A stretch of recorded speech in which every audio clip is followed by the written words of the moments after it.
A Station T apresenta o podcast StationCast. Seja muito bem-vindo.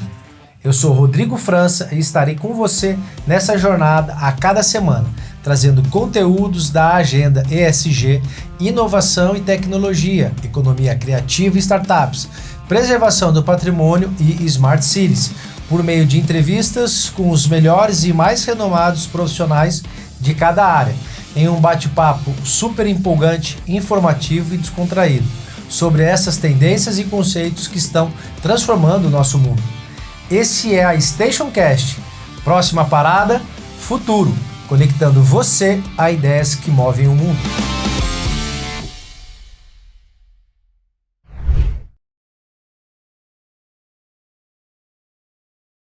Olá, estamos começando mais um StationCast. Hoje um tema super especial. Antes de você se acomodar, dá o seu like, já compartilha aí com o teu amigo, com as tuas redes sociais, porque hoje a StationCast vai falar sobre um tema extremamente importante na modernidade, que é a segurança cibernética nas cidades inteligentes. Eu estou aqui com o Mauro Baroni e com o Leonardo Borba, dois gênios da segurança cibernética. Mauro Baroni é representante da Fortinet, uma empresa americana. O Borba, ele é ex-hackers da Energy Telecom e também é um gênio. Eu vou dispensar as minhas apresentações dos dois para que eles mesmos possam estar se apresentando. Mas já compartilha aí esse terceiro episódio da StationCast.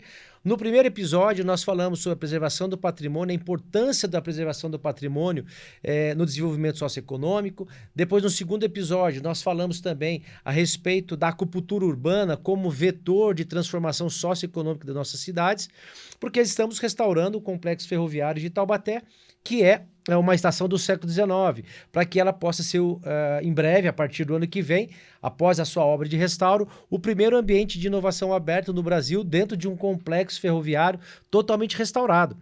Então, sem mais delongas, eu já vou apresentar os dois, porque o papo aqui vai ficar quente e, sem dúvida alguma, vai provocar uma certa alegria, uma certa angústia. Eu não sei o que ela vai provocar em você, mas, de certa forma, o objetivo nosso é que você saia daqui hoje com uma pulguinha atrás da orelha, seja você um empresário, seja você um CEO de uma empresa, um gestor público ou até mesmo um influencer, porque hoje nossas vidas estão totalmente conectadas via internet das coisas, né? Eu estou aqui no estúdio da Take7 em Taubaté, e o Mauro Baroni está aqui comigo, ele é de São Paulo, mas eu estou falando também com o Borba, que está lá em Portugal. Então, hoje, de fato, o mundo é muito mais globalizado com a advento da tecnologia. Porém, quanto mais inteligente, quanto mais conectado, mais vulnerável nós estamos, e ainda mais com a questão da LGPD. Então, para começar esse papo de segurança cibernética nas cidades inteligentes, né, no qual eu faço parte da Carta Cidades Brasileiras Inteligentes, através do Instituto, e muito se discutiu, Borba e Baroni, a respeito das cidades inteligentes, né? Eu quero, antes de fazer uma pergunta para vocês, e já deixar aqui vocês se apresentarem, fazer uma pequena introdução do que é uma cidade inteligente, né? A cidade inteligente nada mais é do que o cidadão no centro de toda a discussão, de todo investimento, de todo o trabalho que o poder público faz e até mesmo a indústria, a iniciativa privada, através de uma agenda ESG, também desenvolve. Ou seja, ela não é só tecnologia, ela é muito mais pessoas. A tecnologia ela vem para facilitar a vida das pessoas e fazer com que a disrupção, que é muito em alta, né? Esse termo disrupção, ou seja, a tecnologia mais barata, mais acessível, para que nossas vidas possam se tornar cada dia mais modernas, tá na discussão de todo mundo. todo mundo hoje tem um aplicativo. E um aplicativo, basicamente, é um computador, né? Hoje um celular, um smartphone, ele é um computador. Eu estava participando de uma live junto com o Pablo Marçal, ele estava falando, aqui tem banco, aqui tem gravador, aqui tem bússola, aqui tem medidor, aqui tem a sua carteira de identidade, aqui tem sua agenda, aqui tem seu cinema, aqui tem o seu DVD, né, que nossa vitrola antigamente, né, que é um Spotify, tem tudo aqui. Então, se você perde hoje um celular, é como se você realmente ficasse sem identidade. Então, Mauro, seja muito bem-vindo à Station Cast. Obrigado por você estar aqui. Leonardo Borba também. Então, eu vou começar com o Léo Borba, que está lá em Portugal. Eu acho que... não sei se o Léo tá nos assistindo. A câmera dele fechou. Mas eu vou falar com você, então, aproveitar. Aí, enquanto a nossa produção vê aí com o Léo o que está acontecendo. E tecnologia é assim mesmo, né? Quem sabe faz ao vivo, embora o nosso programa seja gravado, tá bom? Mas vamos lá. Mauro, diz pra mim, quem é você primeiro, né? Qual empresa você representa e o que a Fortinet faz para que as pessoas que estão nos assistindo elas possam entender um pouco acerca de quem são vocês e para onde nós estamos querendo ir. Boa tarde, Rodrigo. Boa tarde, Borba. Prazer imenso estar aqui no podcast. Fiquei muito feliz com o convite. Acho que é uma oportunidade. Toda vez que a gente tem a oportunidade para falar sobre cibersegurança, é extremamente relevante porque esse é um trabalho de conscientização, né? Que com o tempo a gente vai atingir o maior número de pessoas possível. Bom, eu estou na área de tecnologia há mais de 15 anos, sempre estive no mercado corporativo, minha formação é técnica dentro de tecnologia, comecei no BI e daí avancei para a cibersegurança. A Fortinet hoje ela tem uma missão muito clara que é proteger pessoas, dispositivos em qualquer lugar. Então hoje é um líder global no setor de cibersegurança. Com foco em produção de equipamentos de rede, mas não só isso. Hoje é um portfólio extremamente extenso e nós entendemos que, neste momento, nossa atuação é extremamente relevante para o cenário que vem acontecendo, né? O advento da tecnologia, o avanço de tecnologias como 5G, isso vem impulsionando o que nós chamamos aí de superfície de ataques. E neste momento é a hora de agir, né? Conscientização e através de produtos e serviços com capacidade para atender a todos. Quem é a Fortinet no mercado, no cenário global de soluções de segurança, né? O que ela faz? Só para o pessoal contextualizar para quem não é do segmento. Claro, a Fortinet ela está no mercado há mais de 20 anos. Hoje nós temos uma instituição que é o Gartner, e esse Gartner essa instituição ela tem o papel de elencar ali soluções e colocar ali o posicionamento delas, né? Então, a Fortinet é um fabricante de hardware, originalmente fabricante de firewall, e ela se posicionou muito bem neste quadrante dentro do Gartner. Então, hoje ela é líder global na produção e venda de firewall. E não só isso, né? Ela partiu para a questão de que o perímetro já não é mais o risco, né? Hoje o risco ele está em qualquer lugar. As pessoas acessam as redes corporativas, institucionais, através do próprio dispositivo. E a partir disso o portfólio foi evoluindo para que a gente possa cobrir todo esse ambiente, né, que hoje é muito complexo. Antigamente os gestores de TI tinham que se preocupar ali com o perímetro e hoje não, hoje com o perímetro é o usuário. Então a Fortinet ela se posiciona dessa forma, proteger pessoas, dados e dispositivos em qualquer lugar. Então temos um portfólio enorme aí de endpoint, soluções como endpoint, firewall virtual, Wi-Fi, enfim, uma gama bem complexa. Maravilha. Então a gente pode dizer que a Fortinet hoje é uma das referências global de soluções e produtos de cybersecurity. Perfeitamente, posicionada hoje nos 3 principais quadrantes do Gartner, né, essa instituição que avalia produtos e serviços, ela é colocada como líder no quadrante de Firewall, SD-WAN e chegando agora nas posições de liderança para Wi-Fi. Wi-Fi, seja ele público ou interno. Maravilha. E para quem está nos assistindo, que não sabe o que é o Gartner, o que é um Gartner? O Gartner é uma instituição que ela faz uma avaliação de produtos, né? Então, de uma forma bem simplória, é este o resumo, né? Claro que o Gartner tem uma importância gigantesca, mas resumindo, ele avalia e posiciona fabricantes dentro de quadrantes. Esses quadrantes, eles indicam aí, tendenciam o mercado. O Gartner também é responsável por fazer avaliação de tendências de tecnologia. Perfeito, muito obrigado. Vocês estão vendo que o assunto começa quente quando se trata de cibersegurança. Só que agora eu vou dar uma pimentada, porque eu tive a oportunidade de conhecer o Borba recentemente, né, Borba? E o Borba, ele é um consultor, ele presta serviço para a Energy Telecom, que é um grande parceiro também da Fortinet, né? Um abraço para o Giovanni Mariotto, para a Michele, para o Leonardo, para o Leandro, né? Que é o Leandro Mariotto e toda a equipe da Energy Telecom. E o Borba, quando eu tive a oportunidade de estar conversando com ele pela primeira vez, eu falei, cara, esse cara é um gênio.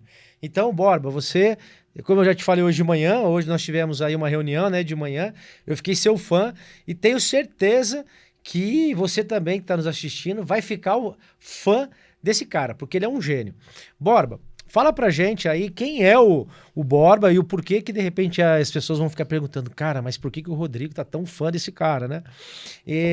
Então conta um pouquinho pra gente quem é o Borba, o que você faz, e hoje eu sei que você está em Portugal, né? Mas conta um pouquinho pra gente quem é você, o que você faz, a sua profissão e o que você tem feito dentro do universo de cybersecurity e principalmente agora prestando serviço também para esse grupo gigantesco que é a Energy Telecom. Meu nome é Leonardo Borba, consultor de segurança da informação já há mais de 15 anos, mestrando em segurança da informação, ethical hacker, especialista em privacidade de dados e LGPD, instrutor, palestrante, enfim. Tenho o prazer de ser especializado também nos produtos da Fortinet, pois não tem como falar de segurança hoje sem lidar com Fortinet. Faço parte do Grupo Energy como consultor de segurança. Assim, é um grupo que os seus números falam por si só, pois atende fim a fim a segurança, não só segurança, pelas diversas empresas que há no grupo, mas com mais de 1.000 certificações internacionais em diversos players, desde segurança, infraestrutura, provedor de link, data center, SOC, que é o Centro de Operações de Segurança, NOC, que é o Centro de Operações de Rede, enfim, faço parte desse time também para a gestão de segurança da informação para os clientes, fazendo desde atendimento a compliances de mercado, a como deixar uma rede mais segura de acordo com padrões internacionalmente estabelecidos, ou se adequar a leis, sejam elas internacionais ou nacionais, como a LGPD, fazendo conscientização, treinamentos, desde treinamentos bem técnicos, voltado a ferramentas, a soluções, a conceitos, mas também treinamentos de conscientização de usuários para que, pois, como o Baroni bem comentou, hoje a vulnerabilidade ela está em todo lugar, não é mais o perímetro, né? Então, é necessário que o usuário, além de todas as ferramentas, além de todas as proteções que podemos pensar, tenha a capacidade de saber se proteger, de saber quando está em risco ou não.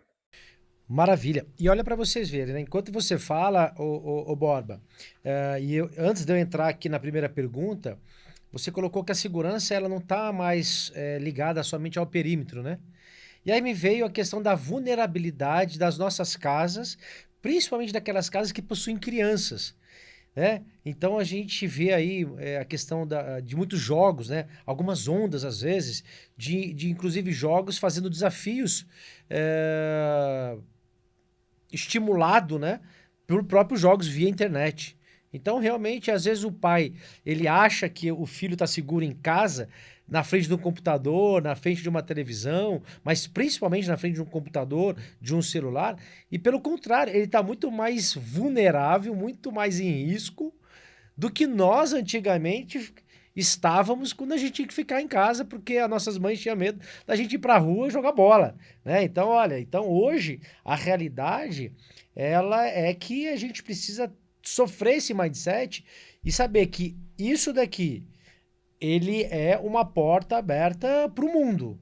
E aí qual é o mundo, né, que nós estamos permitindo acessar, que é a grande sacada. Bem, dito tudo isso, na Carta Brasileira das Cidades Inteligentes, que foi através do marco legal das startups no governo anterior, porque o Brasil ele precisa adentrar na OCDE, né, que é a Organização Mundial de Desenvolvimento Econômico, dos países mais ricos, as economias mais ricas do país. E muito se fala que o Brasil é empreendedor, é o país mais empreendedor do mundo, né? O Brasil é o mais empreendedor. Não é, tá, gente? Não é. O Brasil não é. Ele pode ter sido, mas ele não é o mais empreendedor do mundo. Por que que... E assim, se vocês pesquisarem e der um tio Google aí, você vai perceber que os países mais empreendedores do mundo são normalmente os países da África hoje, da África do Sul. Por quê? A questão do empreendedorismo ele está muito ligado com a sobrevivência, a subsistência socioeconômica, né? Então, quanto mais empreendedor uma nação, menos oportunidade ela possui. E para uma outra ponta, os países mais ricos são os países inovadores, né? Então, não confunda empreendedorismo com inovação. São duas coisas distintas. E o que nós queremos propor é justamente essa fusão entre o empreendedorismo analógico, né? Inclusive, eu tenho aqui um empreendedorismo analógico que é da minha cidade, que é um pavãozinho aqui das figureiras da Imaculada, né? Vocês vão receber um desse daqui depois, eu vou mandar para vocês. Então, isso daqui é o empreendedorismo analógico, vamos dizer assim, né? Tá ali, elas fazem, é uma tradição e tal. Mas como que eu faço com que um empreendedorismo analógico ele se transforme numa inovação, né? De repente, através aí de uma economia de plataforma, né? Que aí é justamente comercializando através de um e-commerce. Enfim, então o que que acontece? Quando a gente fala de inovação, a gente fala automaticamente de segurança e exposição. Então, quais são os principais desafios e riscos relacionados à segurança cibernética em cidades inteligentes? Porque a Carta Brasileira das Cidades Inteligentes, que foi através desse marco legal das startups, e fez com que o Brasil, então, começasse a ser regulado para ele poder depois adentrar ao grupo de empresas mais ricas, dos países mais ricos, que é a OCDE, mas só para você entrar, você precisa ter todo um arcabouço jurídico, metodológico, cumprir uma cartilha que parte da inovação, do desenvolvimento de patentes, só o MIT tem mais patente que o Brasil, né? Então, a gente precisa realmente aumentar a nossa propriedade intelectual. E aí você vê profissionais do gabarito do Baroni do Borba indo para fora, tá fazendo Coimbra, né? Para que possa estudar. Porque não atende mais a nossas... chega num tal ponto os nossos profissionais que as nossas instituições não atendem mais, né, a capacidade intelectual de profissionais desse gabarito. Bem, então, na Carta Brasileira, pouco se falou de segurança cibernética.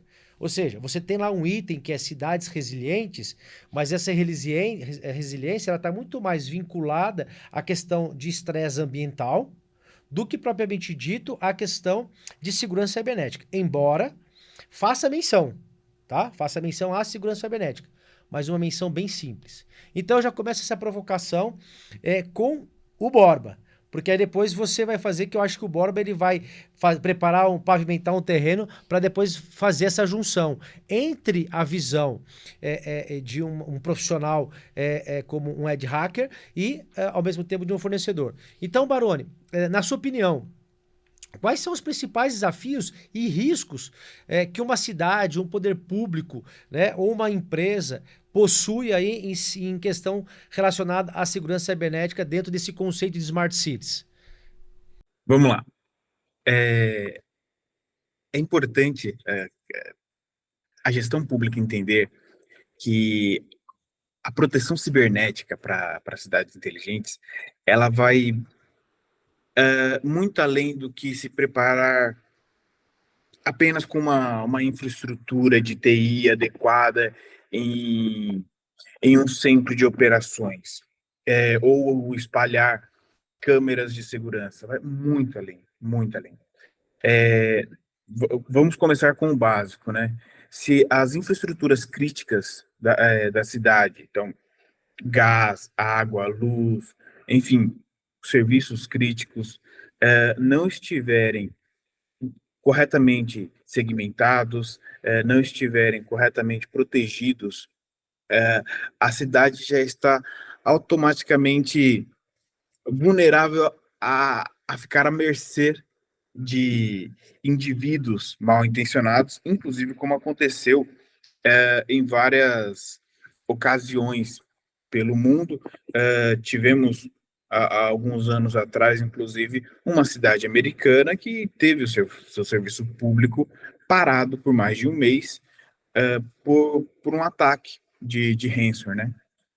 Entender que os dispositivos, os diversos sensores, enfim, toda essa gama de novas tecnologias que antes era simplesmente um pontinho que ficava completamente segregado em algo que não fazia diferença para o dia a dia, hoje faz. Hoje, um semáforo, ele tem em sua concepção o que chamamos de IoT, de Internet das Coisas.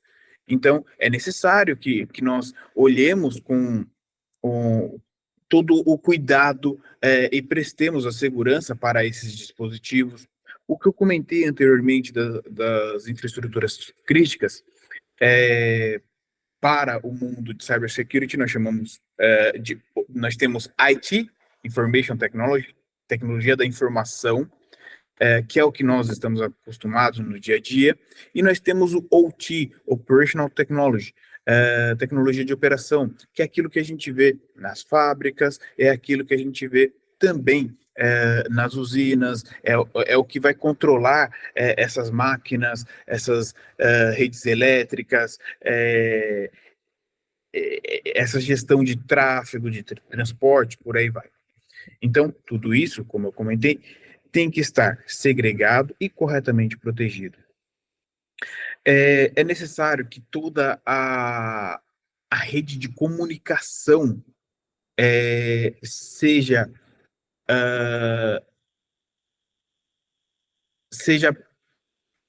redundância da palavra protegida, mas que seja dada uma atenção especial, pois não apenas na questão de infraestrutura, pois a infraestrutura de comunicação é vital, ela deve estar completamente operacional e funcional, mas também a infraestrutura, perdão, os mecanismos de comunicação, eles devem garantir gamas de criptografia, de autenticação, de segmentação, que traga confiabilidade e integridade para tudo aquilo que está sendo transmitido. Claro, eu falei agora dessa transmissão, isso me isso me lembra a questão de dados pessoais, porque privacidade, ela é vital. Não apenas por conta da LGPD, mas imagine o quão sensível você se torna a partir do momento que aqueles seus dados, que deveriam estar apenas para o reconhecimento daquele setor público específico, é divulgado. aquilo tem um potencial de mapear a sua personalidade, a sua vida, de forma que você mesmo não sabe. Inclusive, as redes sociais, elas sabem mais de você do que você. Isso é provado, isso é um fato. O que você comentou dos riscos que nossos filhos têm dentro de casa, eu acho que está muito mais atrelado na sua exposição e o quanto a internet sabe dessas pessoas, informação, consequentemente consegue entender onde essa formação vai levá-los, consegue criar todo um histórico e uma previsibilidade que você, enquanto pai, não consegue ver isso, e isso eles conseguem tendenciar e jogar para seus filhos serem nada mais do que fantoches manipulados. Então, tudo isso demonstra a importância da proteção de dados, da importância da privacidade. Isso é fundamental. Além disso, é importante entender que, assim, não estamos sozinhos, né? Então, nós precisamos monitorar continuamente e, consequentemente, detectar as ameaças, tanto em um âmbito interno, então eu estou verificando toda aquela minha operação, vendo o que está acontecendo, quanto em um âmbito externo. O que estão falando de mim? Qual é a potencialidade que as ameaças externas, um hacktivismo, por exemplo, né, um ativismo feito através de ações hackers, pode representar uma ameaça para a minha infraestrutura, para a minha cidade inteligente. E se eu estou olhando, se eu estou olhando para detecção de ameaças, né?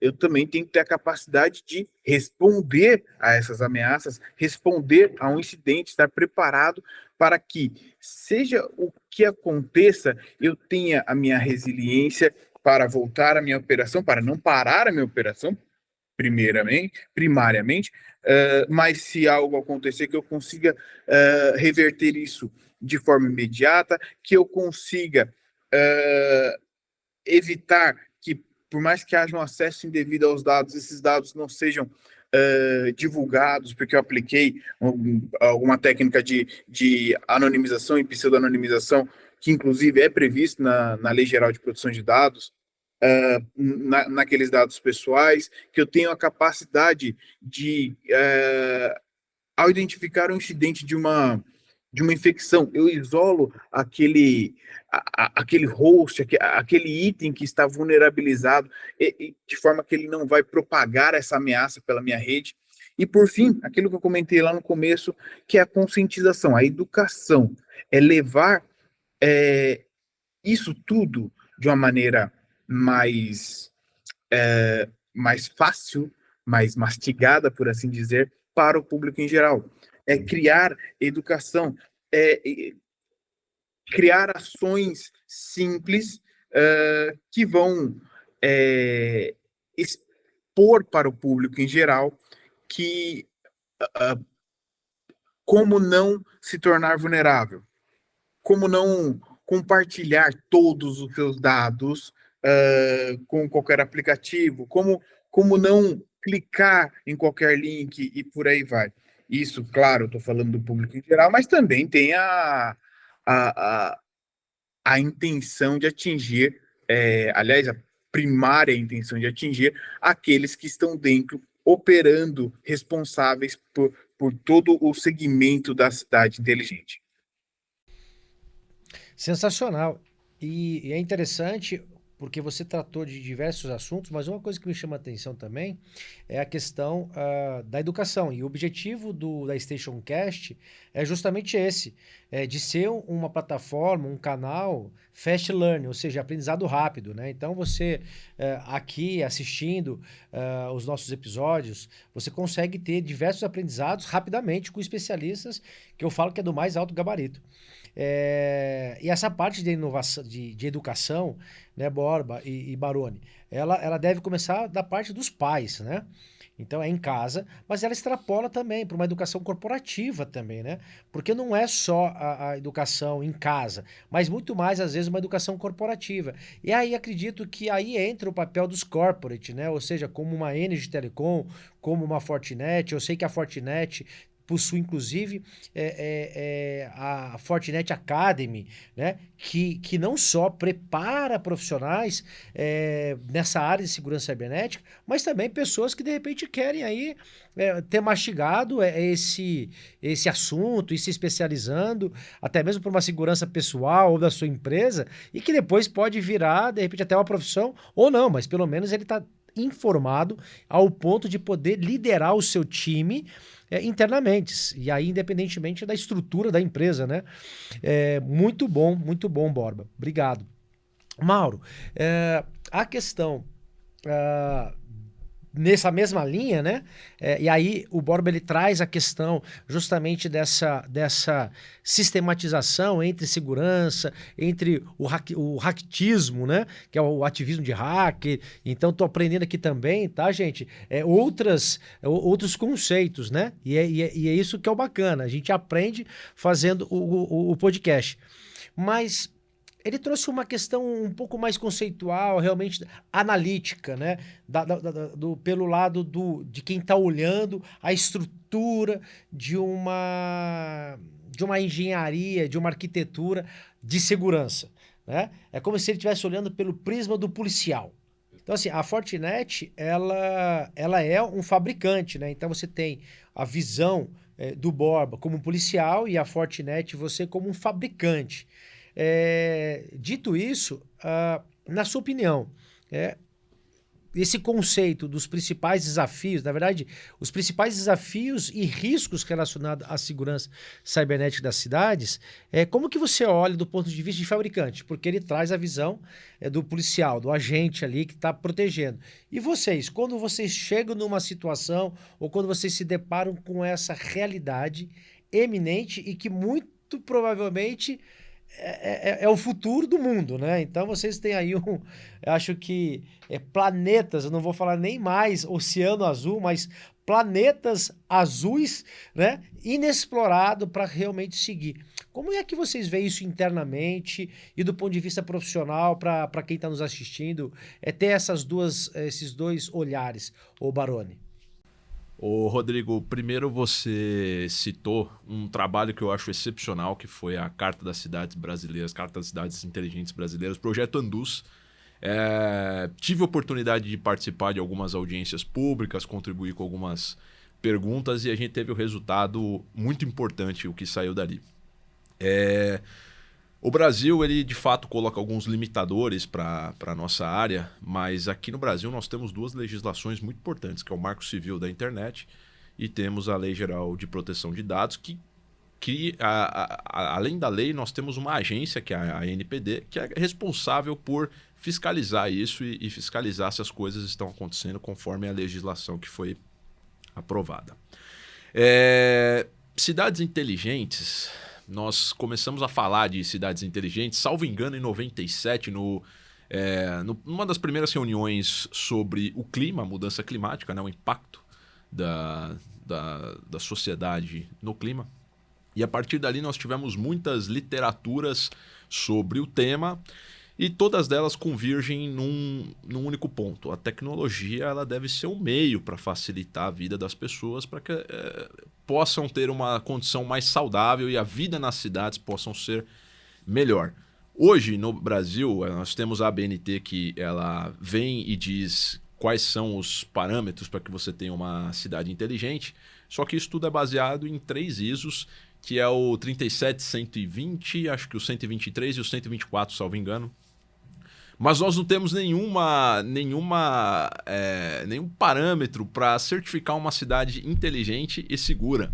Nós temos ali, né, o que se fala sobre sustentabilidade, mobilidade, segurança pública, mas segurança cibernética nós não temos nenhum requisito ainda pré-criado, nós talvez não partimos ainda para um plano de cibersegurança.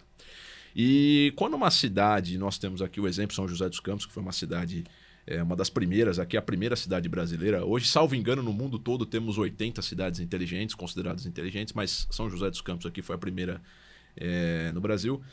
Nós entendemos que a cidade passa a ter diversos tipos de sensores para que esses sensores gerem uma massa de dados que tragam aí ações, políticas públicas para melhorar a vida das pessoas. E toda vez que você coloca sensores numa rede, seja câmera, seja medidor de poluição do ar, medidor de bueiro, enfim, essa gama toda que muito bem comentado pelo Borba de OT, você está colocando vetores na rede, você está colocando possíveis aberturas e possíveis invasões a partir dessas aberturas. Como se fossem portas abertas? Portas que podem ser abertas. Podem ser abertas, podem estar vulneráveis se não seguirem ali protocolos mínimos de segurança, né? Imagine para o gestor público, depois de... Nós temos vários casos, tanto setor privado e público, mas falando aqui de cidades de um modo geral, imagine só um secretário de fazenda tendo lá o seu sistema hackeado e ninguém conseguir emitir uma nota fiscal. Imagina o rombo que isso por 10, 20... O Borba mencionou aí um mês, uma cidade americana. Nós tivemos casos aqui parecidos no Brasil. Imagine só uma cidade um mês sem conseguir arrecadar imposto, sem conseguir gerar uma nota fiscal. Um prejuízo gigante, né? Prejuízo gigante. Ou pior, imagine só uma base de IPTU, de devedores de IPTU sequestrada e sendo apagada ou criptografada. Quer ver? Ó, eu vou fazer uma pergunta, Bob. É fácil? Eu vou até um além. Posso? Vamos lá. Além desse dano financeiro, imagine vulnerabilizar a comporta de uma barragem e abrir essa comporta. Aí, em São Paulo, se abrirem as comportas de uma vez, temos cidades na Grande São Paulo que serão simplesmente varridas do mapa. Não dá essa ideia, pelo amor de Deus. Porque de repente vai ter alguém assistindo aí. Aliás, você pode dar ideia, mas porque o pessoal fique atento, né? Faz parte. Olha para você ver, existe essa cartilha de hacktivismo, né? Ou seja, o camarada entra lá na Deep Web, vai lá ver. Agora vocês sabem que existe o Chat GPT, ou GPT, existe o Chat Diabo, e existe o Chat do Caos. Vocês sabiam disso? Sim. Cara, é assim, quando eu fiquei vendo, ensino essas coisas. Então, realmente o mundo cada dia mais está perigoso de se viver, né? E não precisa nem muito longe. Aqui no Vale do Paraíba a gente tem aí a CESP, né? Paraibuna, imagina. Mas não precisa ir nem muito longe, né, o Bob? Então é muito mais fácil você realmente criar um estrago, né? E aí, no caso, a Fortinet, onde que ela entraria nisso? Hoje nós na Fortinet nós temos a divisão de IT e OT, né, como bem colocado aí pelo Borba, e o nosso propósito primeiro é entender em que momento, em que maturidade, né, a cidade está, qual é o momento ali da jornada dela. Ela já tem aplicações de nuvem, ela trabalha com ambiente híbrido, ela já tem uma central de controle e comando. Então, tudo isso faz parte ali do nosso escopo, né? De avaliar, né? Através de parceiros como a Energy, que é um dos grandes parceiros que a Fortinet tem, fazer um trabalho de survey mesmo, entender quais são, como aquele cenário está construído. E a partir dali a gente vem com uma gama de soluções. Por exemplo, hoje nós temos o NAC. O NAC é uma solução para gerenciamento de dispositivos. Imagine o seguinte cenário: você tem lá o centro de controle e comando, e aí você tem câmeras espalhadas por toda a cidade, né? Vem um cidadão ali, sobe no poste, um uniforme qualquer, sem chamar muita atenção, aparentemente uma manutenção periódica ali tipo de algum periférico. Ele sobe ali naquele poste, tira aquela câmera, espeta um notebook e pronto. o estrago tá feito. Aí o Borba, como alguém bem da camada técnica, sabe, essa pessoa tem acesso à rede de segurança pública. Simples Imagina assim. o estrago que alguém com acesso a... Ele pode baixar imagens, ele pode fotografar imagens, ele pode ter acesso a uma investigação, ele pode ter acesso a tudo. Então, o que antes fazia com um grampo telefônico, hoje é o grampo da tecnologia. As coisas mais ou menos estão evoluindo para isso. Maravilha. E falando, continuando aqui o NAC, né? O NAC nada mais é do que uma solução que faz o gerenciamento disso, e a partir do momento que você espetou um periférico que não era aquele que estava ali a princípio no seu gerenciamento, automaticamente aquela porta é bloqueada. Então, a partir daquele momento, você não pode fazer mais nada. São medidas ali de segurança mínima que você pode adotar para garantir. A motivação sempre vai ter, tá? Seja ela financeira, seja ela política, seja ela só para chamar atenção. Então, o risco sempre está aí. Perfeito. Muito bacana. Com isso, a gente vai chegar ao fim do nosso primeiro episódio do tema Cidades Seguras Digitalmente. Para que depois sim possa ser inteligente, ou seja, a segurança cibernética para cidades inteligentes. Você que está nos assistindo, fique sabendo que sempre vão ter 4 episódios do mesmo tema, então a gente vai ter aí perguntas onde vai ser discutida no longo do decorrer do podcast, junto com o Baroni e com o Borba. E para você que ficou com a gente até aqui, escreve lá depois os seus comentários, faz alguma pergunta, proponha algum tema que, de repente, da agenda ESG, tecnologia, inovação, startups, preservação do patrimônio, economia criativa e smart cities, que é realmente o objetivo desse podcast. Tá? Então, se você fizer isso, depois a gente vai estar lá com o nosso time selecionando, e você vai estar recebendo aí esse pavãozinho de Taubaté que está no Louvre. Né? Então, esse pavão das figureiras, ele é um pavão reconhecido internacionalmente e o símbolo do artesanato paulista é o pavão que ficava na frente da estação no século XIX e no século XX, na estação no qual nós estamos restaurando. Com isso, chegamos ao fim de mais um episódio da Station Cast. Não se esqueça de se inscrever no YouTube, no nosso canal Station T, compartilhar, dar o seu like e ativar o sininho, para que você fique atento a todas as informações que a gente vai estar gerando aqui nesse Fast Learning. Ou seja, o objetivo nosso não é monetizar, mas sim informar. Na Station Cast, você fica ligado, fica sempre atento nas ideias que estão transformando o nosso mundo. Um abraço, nos vemos no próximo episódio. E com isso chegamos ao fim de mais um episódio da Station Cast. Se você gostou, curta e compartilhe nas redes sociais para que outras pessoas também possam juntar à nossa comunidade. Não se esqueça de nos seguir nas redes sociais para ficar por dentro de tudo o que acontece nos próximos episódios e de nos enviar as suas perguntas e comentários. É isso aí, pessoal. Agradecemos por nos acompanhar até aqui. Siga lá no canal do YouTube Station T. Um forte abraço.